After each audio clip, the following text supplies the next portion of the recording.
Thanks. You're with World News Today. I'm Nick Gowing. Now a special report on the Brahma Kumaris, a spiritual branch of Hinduism.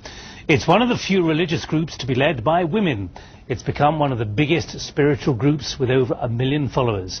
It's headed by Dadiji Janaki. She's dedicated more than 70 years to travelling the world and spreading her teachings. She's even been an advisor at the United Nations. Now in London, our correspondent Emily Buchanan met her.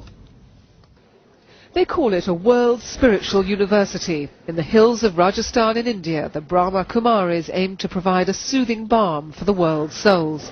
Founded in the 1930s, their aim is to spread happiness and peace using the ancient practice of Raja Yoga. There are now over 5,000 centres around the world. This one in London runs courses in self-esteem and stress-free living. The head of the movement is Dadiji Janaki, a kind of spiritual firewoman with an ambitious agenda to quench the flames of personal and global conflict. But many might ask where a 92-year-old gets such stamina. Time, money, energy kabhi waste nahi kiya hai. I always make sure that all my energies are used in a positive, constructive way. This is the way in which we can help ourselves and help the world. Also, what I've found is that people not able to forgive. Even if I've made a mistake, let me be able to forgive myself. Let me ask God for forgiveness through realization. Let me be able to forgive others also. Her secret elixir seems to be frequent doses of silence, meditation, and an attitude of calm detachment from the material world. If you want to have a wire that's linked together so that then the energy, the current of electricity can flow, you have to remove the insulation. You have to detach the wire from the insulation. In the same way, if I want to be able to draw power from the Almighty, I have to be detached from this physical consciousness. Then I'm able to draw that power and do something. The Brahma Kumaris have been around for decades. What real difference have you made in the world?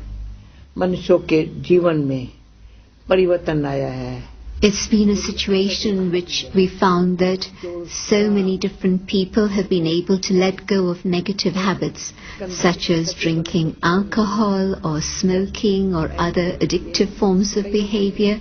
And so spiritual teachings have brought about that transformation. But apart from that also, what we find is that every human being has some negative tendencies. And so things like anger or greed or attachment, people have been able to develop that inner strength to let go of these and transform their lives. Has it made it easier or more difficult, the fact that your organisation is run by women? The whole world thought that this was crazy, and they told us that this is all crazy, and yet we knew that that was not so.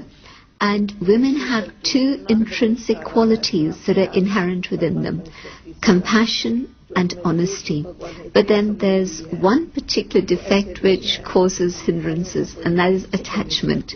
And so God made sure that we were able to awaken the inner power and be able to emerge the compassion and the truth and be able to deal with the negative thing of attachment, so that then we would have the capacity and the power to be able to serve the world. The Brahma Kumaris have been criticised because their senior adherents aim to be celibate, but they say they're not a cult. All their support is freely donated and no one does anything against their will. While being a branch of Hinduism, they try to promote good relations with all faiths. In fact, with religion so much under attack, they hope to revive faith in faith itself. Emily Buchanan, BBC News. That's it from World News Today. Back